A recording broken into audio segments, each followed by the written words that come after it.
José Buenaventura Durruti Domínguez, un nombre que no solo atraviesa la historia del anarquismo español, sino que también encarna la memoria de cientos de miles que soñaron con una sociedad más justa. Si vamos al pasado reciente, no podríamos ignorar la presencia de personas que, como él, mantuvieron viva la idea en fábricas, campos y trincheras. No luchaban por la república, luchaban por la revolución social.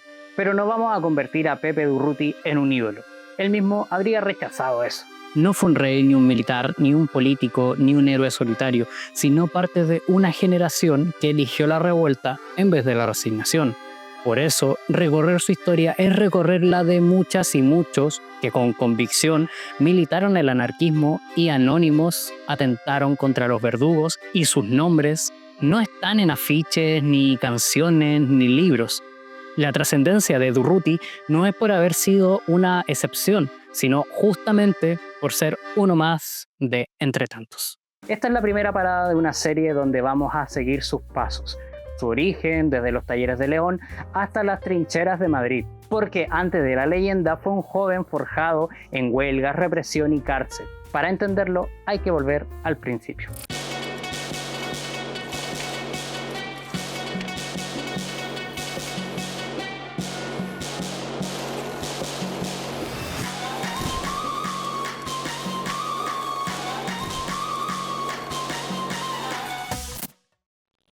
Este canal siempre será gratis y de acceso libre, pero detrás de cada video hay jornadas enteras de lectura, investigación, guión, grabación y edición. Me tomo muy en serio este trabajo y si quieres apoyarlo, puedes hacerlo de forma voluntaria en Patreon, Ko-fi o LibraPay, que es la descripción del video. Si no se puede, comenta, comparte o suscríbete. Son gestos pequeños, pero que ayudan mucho contra el algoritmo. Bueno, gracias de antemano.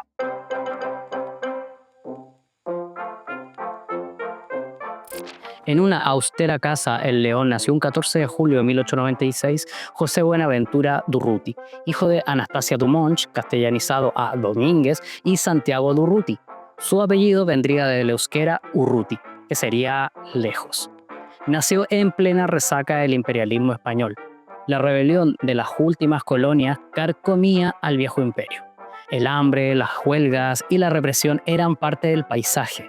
En casa eran tantos hermanos que, aunque sus padres soñaban con ver al pequeño Pepe estudiar, la pobreza no dejó espacio para eso. Rebelde desde niño, a los 12 ya se negó a comulgar en la iglesia.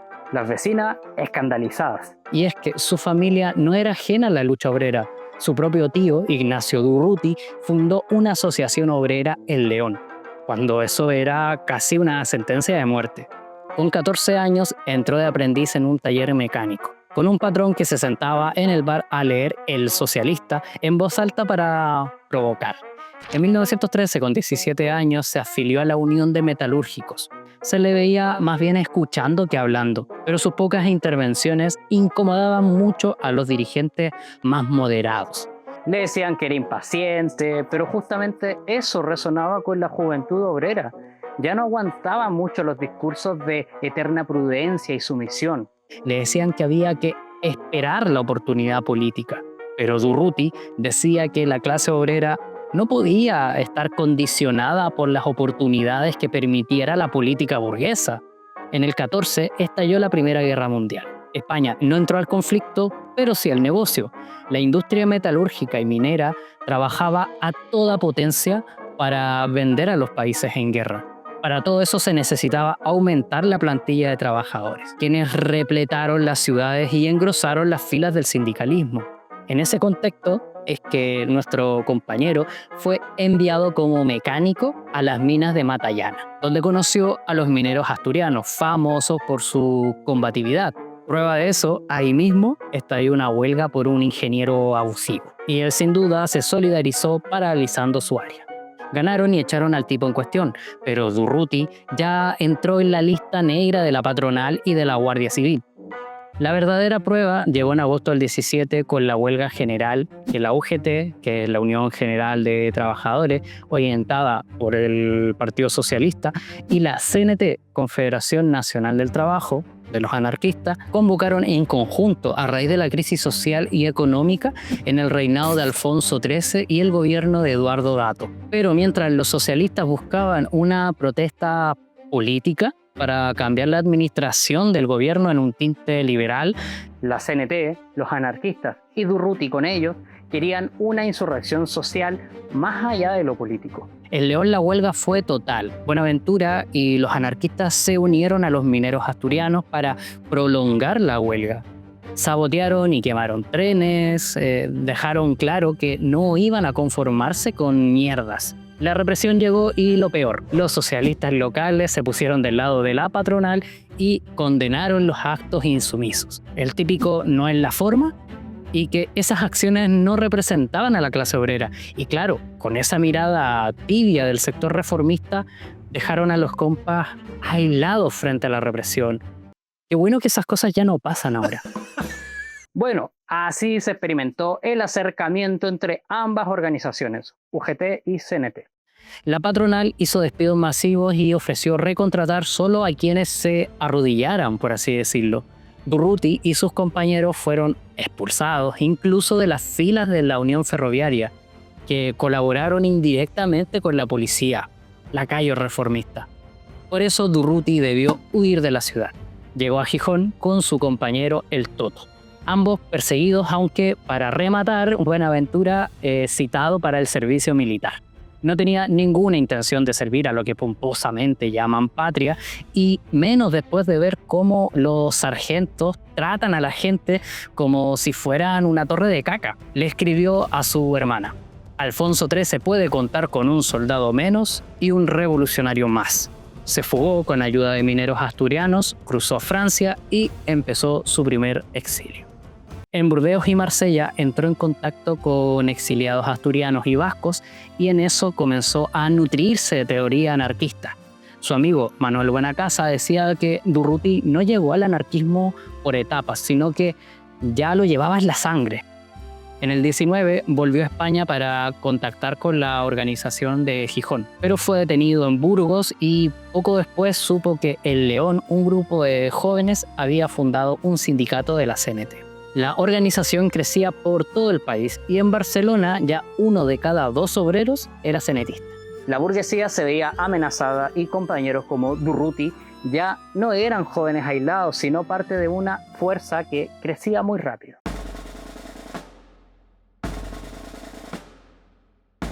Durruti obtuvo su primer carné de la CNT trabajando en La Felguera, en Asturias, pero pronto regresó a León para apoyar una huelga minera con acciones de sabotaje. La victoria fue parcial. Lograron sus demandas, pero a él lo detuvieron como sospechoso y lo reconocieron como desertor. Llevado a Donosti a un consejo de guerra, fingió una hernia para ganar tiempo y gracias a la ayuda de compañeros se escapó. Otra vez de vuelta a Francia. En Donosti, la CNT crecía y le disputaba la hegemonía sindical a la UGT, lo que fue interpretado como un peligro y llevó, de hecho, a enfrentamientos. En esos agitados momentos, las intervenciones de Durruti en las asambleas de la Unión Metalúrgica le valieron propuestas para ganarse algún cargo en la Junta, pero lo rechazó. Para él lo importante era vigilar desde abajo para evitar la burocratización. No obstante, conoció a otros compañeros y fundaron el grupo Los Justicieros, muy activos en Donosti y en Zaragoza. La ofensiva patronal, con apoyo del Estado y la Iglesia, escaló en violencia. En Barcelona, pistoleros a su servicio mataban a militantes anarquistas a plena luz del día. El Comité Nacional de la CNT pidió apoyo a todo el país. Los justicieros debatían de si concentrar la lucha en Barcelona o dispersar las fuerzas represivas transformando toda España en Barcelona. Cuando un suceso en Valencia les dio una idea. Anarquistas habían matado al exgobernador Francisco Maestre. Los justicieros planearon hacer lo mismo con el gobernador de Vizcaya, Fernando González Regueral, con fama de represor.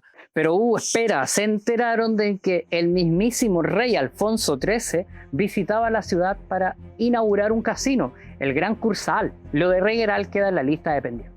La idea era volar el casino desde un túnel que cavaron bajo una tapadera, una falsa carbonería. Durruti se encargó de conseguir explosivos, pero la policía descubrió el plan antes de tiempo. Hubo tiroteo. Lograron huir, pero él ya estaba fichado.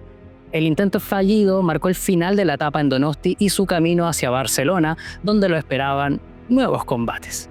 Pero antes, una escala en Zaragoza.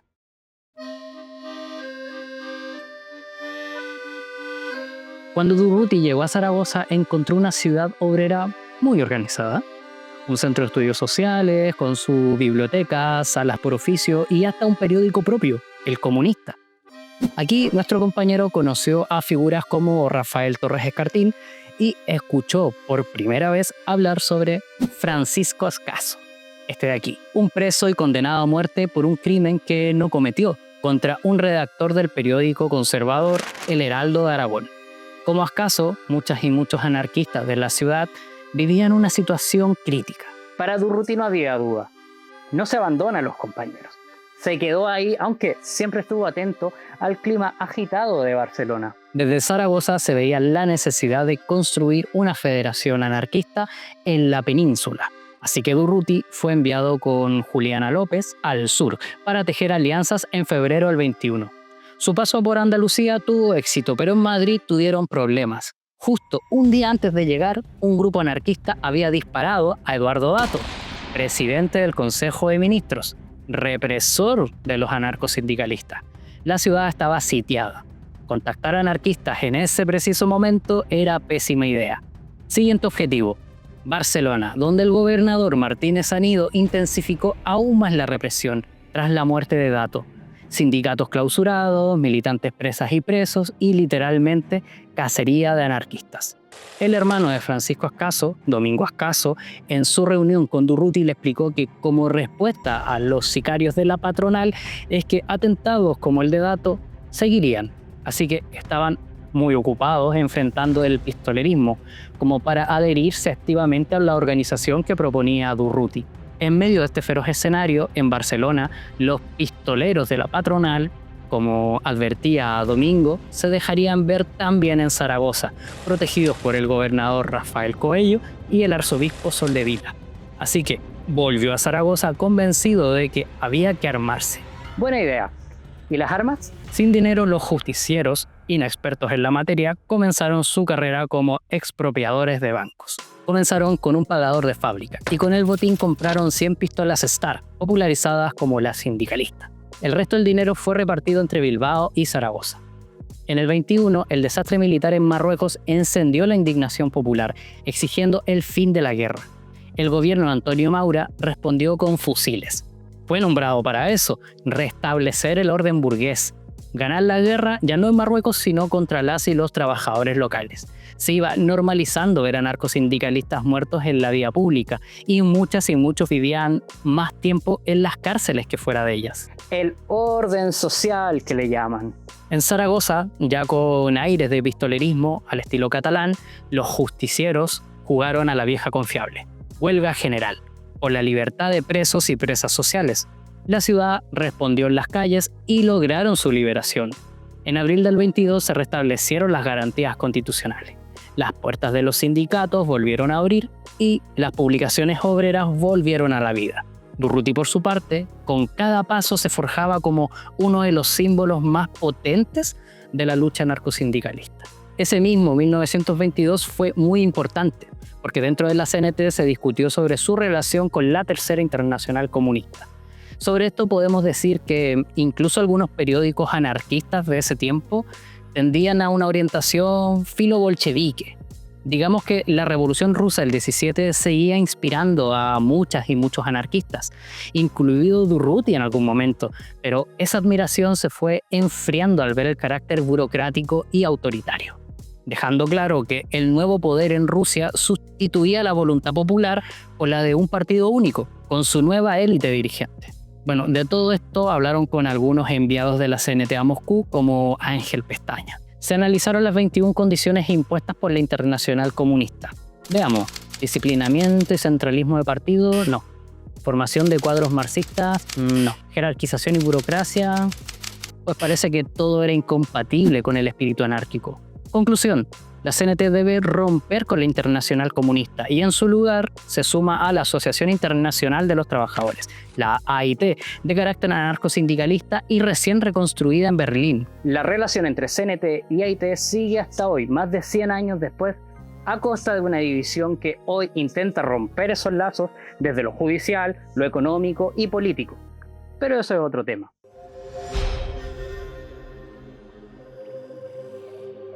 La liberación de Francisco Ascaso fue el inicio de una amistad que marcaría la vida de Durruti, uniéndose a los justicieros. Juntos debatieron con el compañero Inocencio Pina en torno a la profesionalización revolucionaria. ¿What? Sí, Pina defendía un modelo más cercano al marxismo, con una vanguardia de revolucionarios que guiarán el proceso. Espera, saltó Durruti. Nada de eso. El protagonismo debía ser siempre de la clase obrera, sin dirigentes ni intermediarios. Para nuestro Pepe, separar al anarquismo del pueblo era abrir la puerta a la burocratización y a la traición. La emancipación debía ser organizada por la propia clase trabajadora, sin profesionales que pretendieran liberarla desde fuera. Oye, ¿te acuerdas del pistolerismo en Barcelona? ¿Desapareció? Algo así, pero reapareció casi inmediatamente en forma de sindicatos cristianos y sindicatos libres. Sí, tal cual, creados por el ultracatólico Ramón Sales, y fueron un brazo legal y armado contra el anarquismo. Durruti, Ascaso, Escartín y otros decidieron ir allá para dar cara, formando un nuevo grupo con el que iniciarán otra etapa de su lucha, el Crisol. Barcelona estaba en pie de guerra. Los pistoleros de la patronal, en marzo del 23, habían asesinado al anarquista Salvador Seguí, conocido como el Noi del Sucre, lo que desató una huelga general en Cataluña con una CNT enfocada en sobrevivir a la hostilidad. Así fue que Durruti y sus compas se juntaron con militantes catalanes y formaron un nuevo grupo, los Solidarios. Nuestro grupo anarquista se formó el año 1923, en circunstancias muy aciagas para nuestro movimiento. Dueños casi de la ciudad eran las bandas de pistoleros del Sindicato Libre que patrocinaba la patronal. Había caído el coloso del anarcosindicalismo, Salvador Seguí. Nos unimos en aquel momento, lo que no tengo vergüenza en decir, lo que tengo orgullo en confesar, los reyes de la pistola obrera de Nación.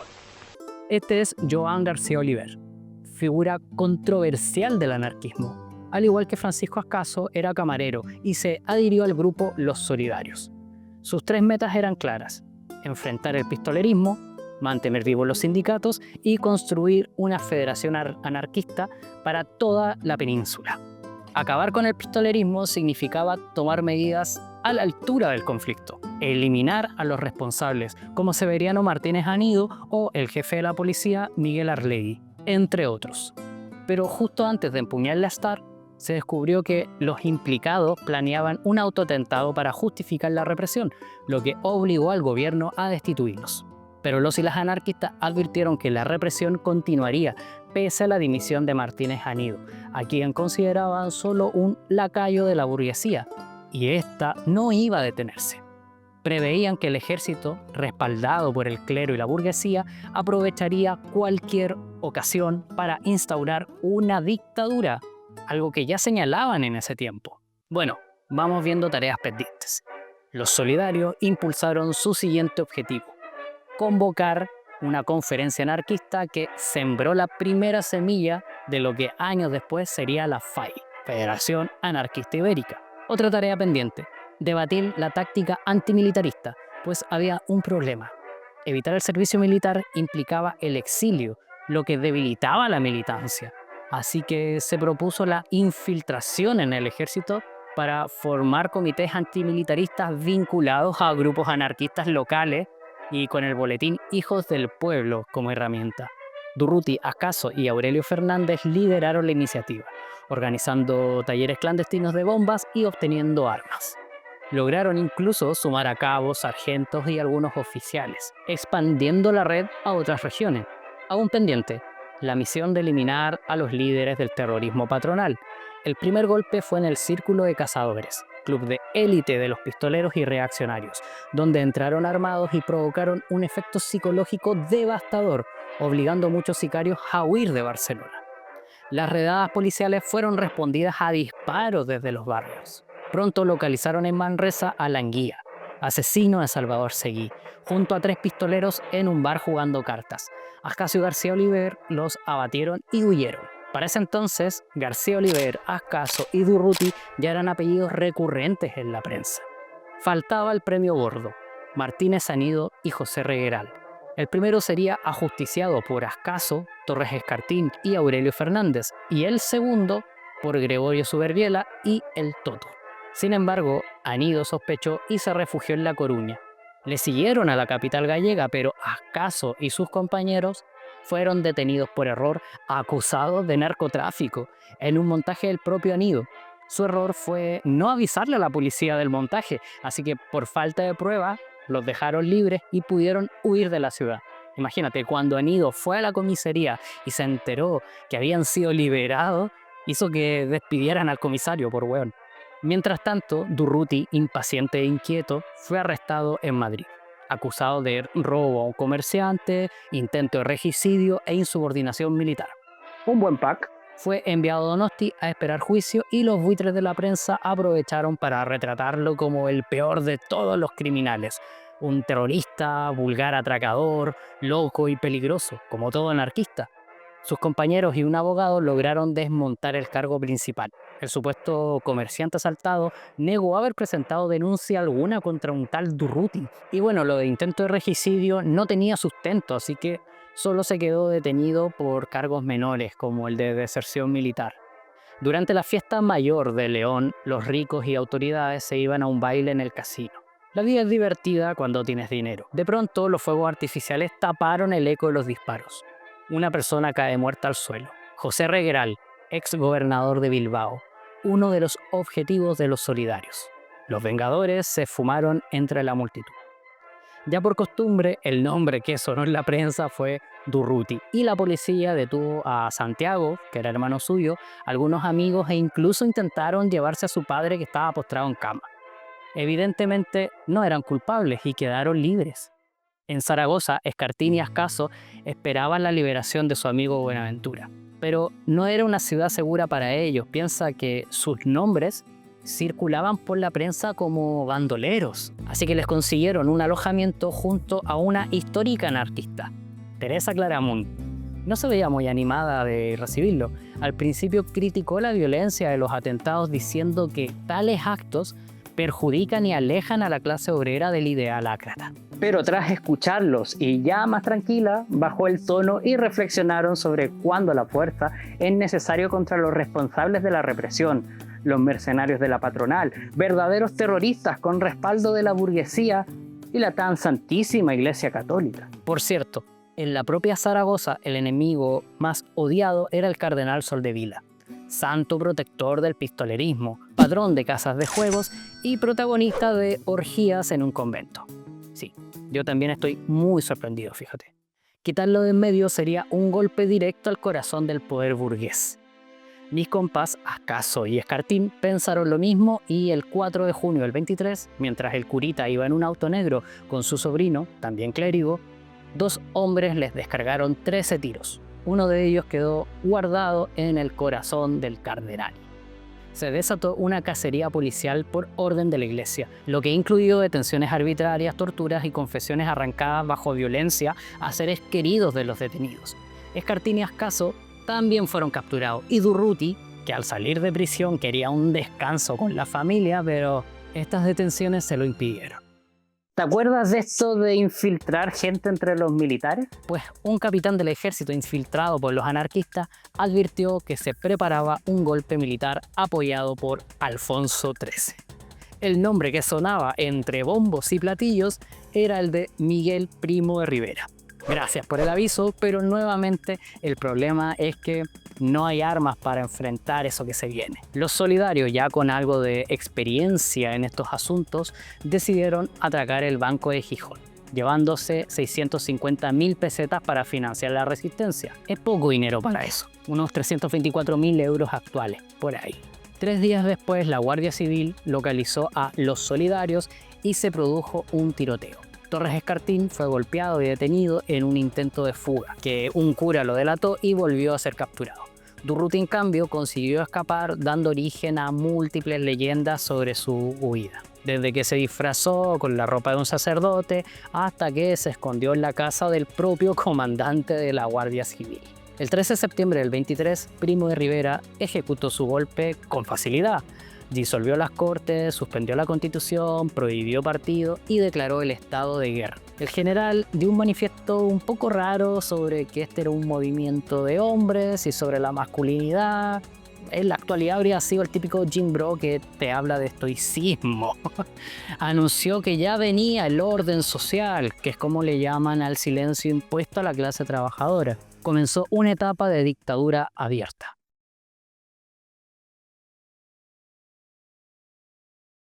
Tras el golpe de Primo de Rivera, la CNT llamó a una huelga general que apenas tuvo eco. La UGT y el PSOE optaron por reconocer al dictador y llamando a suprimir cualquier intento de sublevación. Para cerrar la escena, Alfonso XIII fingió sorpresa para legitimar el cambio. Queremos evitar un derramamiento de sangre, guiño guiño, y cedía oficialmente el poder. Esta idea no era nueva. El monarca español llevaba tiempo mirando a Italia. Un Mussolini, pero español, general de estirpe fascista, con un rey, Vittorio Emanuele III, en este caso sería él reinando en paz. Sonaba tentador.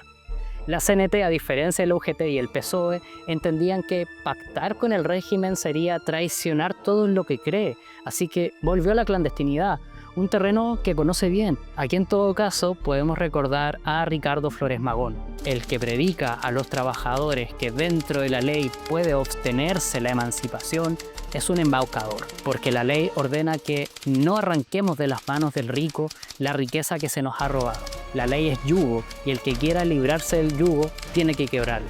Los ilegales, Regeneración, septiembre 3 de 1910. Bien, veamos las nuevas prioridades. Liberar a Ascaso y Torres Escartín, crear un centro revolucionario desde el exilio en Francia y preparar una rebelión contra el dictador. Bien, funcionó la fuga de la cárcel. Muchos revolucionarios se fueron a Francia, entre ellos también Ascaso, que se reunió con Durruti para llegar a París. No perdieron tiempo, se contactaron con la Unión Anarcocomunista Francesa, con quienes sembraron una editorial con el anarquista francés Sébastien Faure, además de una revista trilingüe, todo con dinero expropiado al Banco de Gijón. Ni Durruti ni Ascaso se quedaron con una sola moneda del dinero expropiado. Todo era para la causa. Por lo que a inicios del 24, para cubrir sus necesidades básicas, Durruti entró como mecánico en Renault y Ascaso en una fábrica de tubos de plomo. Los actos dieron sus primeros frutos con la creación de la Federación Anarquista de Grupos Exiliados de Lengua Española, otro embrión de lo que sería la FAI. Como ministro de Gobernación de la dictadura tenemos a un viejo conocido, Martínez Anido. Ya conocemos su obsesión por eliminar a los solidarios y en cuanto se vio con poder, lanzó una gran redada en la que cayeron varios compañeros. Gregorio de Suberbiela, abatido a tiros en plena calle. Así caía anónimamente, sin que la policía lo reconociera, el vengador que mató a José Regueral. Marcelino del Campo, tras una sospechosa visita de 2 supuestos compañeros, murió tratando de engañarlos. Aurelio Fernández y Domingo Ascaso escaparon por puro ingenio y suerte. Este último propuso a sus compañeros solidarios comenzar lo antes posible una acción guerrillera desde el Pirineo catalán, liberar presos anarquistas en Figueras y atacar el cuartel de Atarazanas en Barcelona, con las armas compradas que ya estaban en el puerto de esa ciudad. Esto era lo primero que debía salir bien. Sí, efectivamente, salió mal. Las autoridades estaban alertas frustrando el asalto del cuartel y en Vera de Bidasoa, donde llegaron grupos malamente armados, hubo muchas bajas. Y el intento en la prisión de Figueras perdió el factor sorpresa, así que quedó solo con ese gesto simbólico de romper el miedo. Aún así, con miedo de que estas acciones fueran a repetirse, Primo de Rivera presionó a Francia para que actuara contra los y las anarquistas españolas en su territorio. Detenciones y expulsiones y, bueno, los tentáculos del dictador cruzaban la frontera. Muchas y muchos debieron refugiarse en Bélgica y otros, como Durruti, los hermanos Ascaso y un nuevo compañero, Gregorio Jover, decidieron cruzar el Atlántico. A finales del 24 embarcaron hacia New York con pasaportes falsos y la intención de llevar su causa y su lucha hasta Cuba. Así, el grupo Los Solidarios cerraban una etapa desde Zaragoza, Barcelona, los Pirineos, París, hasta el continente americano. Durruti y sus compañeros desencadenaron fugas, expropiaciones, atentados y planes revolucionarios, con más derrotas que victorias inmediatas, eso sí que es cierto, pero esos intentos fallidos, esos golpes al poder, fueron forjando su fama y sus convicciones. No fueron héroes perfectos, no fueron líderes ni estrategas, eran obreros como tú, como yo, armados de convicción y de una Star, la pistola obrera, dispuestos a jugarse la vida por un mundo nuevo. Y si somos justos y justas, eso en esos tiempos de terror ya era una forma de victoria. No te pierdas la segunda parte de la vida de Buenaventura Durruti, así que atenta a mis redes sociales que iré avisando de los próximos videos. Toca ya. Tenemos una deuda. La deuda la pagó Durruti por la revolución y en honor a su compromiso. Los que quedamos de nosotros, el tiempo la ha ido afirmando. No es una prueba de un día ni de un año, es una prueba de años. Han ido pagando, han ido cumpliendo. Durruti cumplió y los que quedan de nosotros cumplirán.